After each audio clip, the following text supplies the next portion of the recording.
आणि आता दिवसभरातल्या महत्त्वाच्या बातम्या आपण पाहूया। पंतप्रधान मोदींच्या हस्ते अयोध्येमध्ये महर्षी वाल्मिकी आंतरराष्ट्रीय विमानतळ आणि अयोध्याधाम जंक्शनचं उद्घाटन। 2 अमृत भारत आणि 6 वंदे भारत ट्रेनना मोदींनी दाखवला हिरवा झेंडा। जालना मुंबई वंदे भारतही आजपासून सेवेत। अमृत भारत ट्रेनमधून प्रवास करणाऱ्या विद्यार्थ्यांसोबत पंतप्रधान नरेंद्र मोदी यांचा संवाद।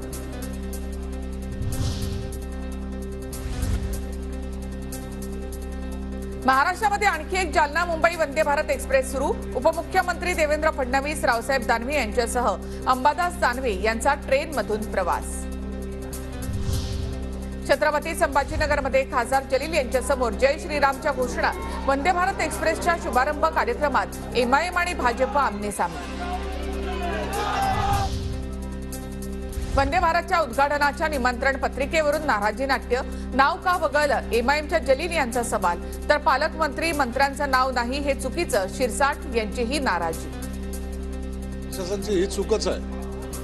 तुम्ही कोणता कार्यक्रम सार्वजनिक असल्यानंतर त्या ठिकाणी सर्व लोकप्रतिनिधी, मग तो कोणत्याही पक्षाचा असो, तो सर्वजण आले पाहिजे। पालकमंत्र्याचं नाव नाही, मंत्र्याचं नाव नाही, हे थोडंसं अति होतंय। नाव टाकल्याने काय बिघडलं असतं?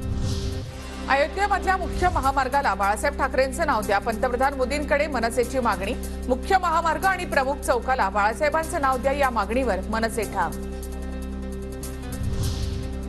मुख्यमंत्री लोकांमधला आहे, रस्त्यावर उतरून काम करणारा आहे, घरी बसून काम करणारा नाही। त्यामुळे जनता सुद्धा या अभियानामध्ये सामील झाली। मुख्यमंत्री एकनाथ शिंदेंचा स्वच्छता अभियानादरम्यान उद्धव ठाकरे यांना टोला।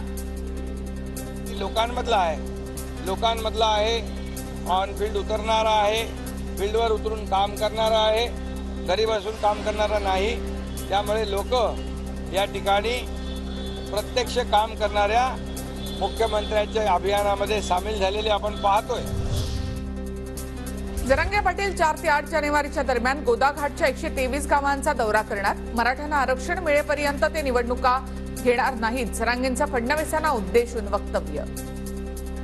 मराठा आरक्षणासाठी आणि महाराष्ट्रातल्या मराठा समाजाला ओबीसीतून आरक्षण मिळण्यासाठी आम्ही आता 20 तारखेला सगळा मराठा मुंबईकडे निघालो। त्यांच्या दौऱ्याबद्दलचं ते त्यांचं ठरवते, पण मराठ्यांना आरक्षण मिळेपर्यंत ते निवडणुका घेणार नाही। सुनील केदार यांना सत्र न्यायालयाकडून दिलासा नाही। शिक्षेच्या स्थगितीची मागणी न्यायालयानं फेटाळली।